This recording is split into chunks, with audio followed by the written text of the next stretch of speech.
Victorian England was a time when proper upper-class manners were being challenged by a quickly growing middle class. A diverse group of new artists began to assert themselves, offering new definitions of the aesthetics of art and beauty. Over 180 objects of avant-garde design and art from Victorian England have been collected inside the Legion of Honor's new exhibition, The Cult of Beauty.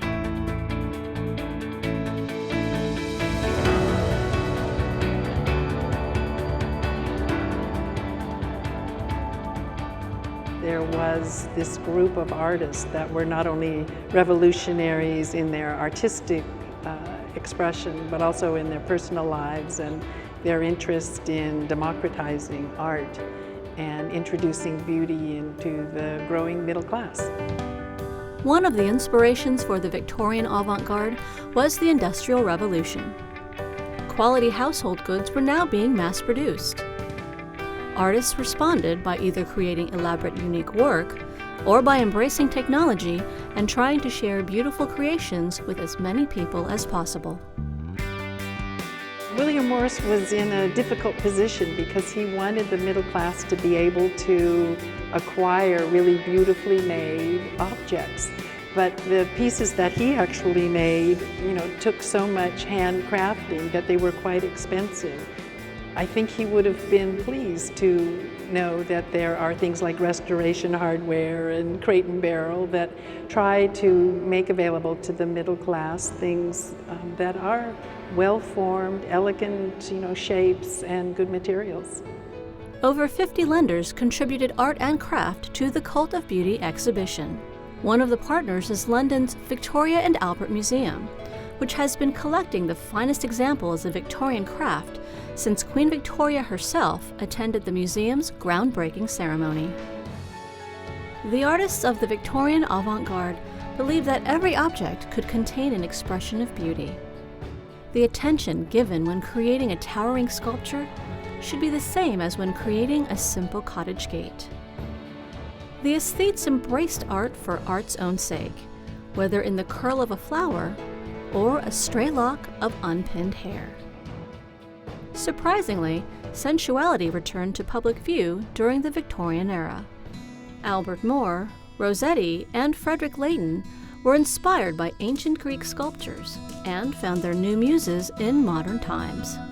Many of the paintings are large, and when you get up close to them, they just seem to wrap you in this luscious color. And there's a great sensuality to the paintings, even though there's nothing sexual going on in the pictures. And the artist just took delight in luxurious fabrics and colors and beautiful women. Symphony in White is a life-sized portrait of the mistress of James Whistler. The controversial painter is featured prominently in the Cult of Beauty exhibition. Harmony in gray and green was initially judged as a disagreeable presentation of a disagreeable young lady. And the first public reaction to the Nocturne series was so divisive that it led to court proceedings. Today, they hang in London's Tate Gallery. Walking through the Cult of Beauty exhibition, you might be distracted by objects that seem too modern, or appear to be at least Art Deco era. Forward-thinking Victorian artists merged the economical ambitions of 18th century cottage-style furniture with the asymmetrical design elements of Japanese art that were introduced to London in 1862.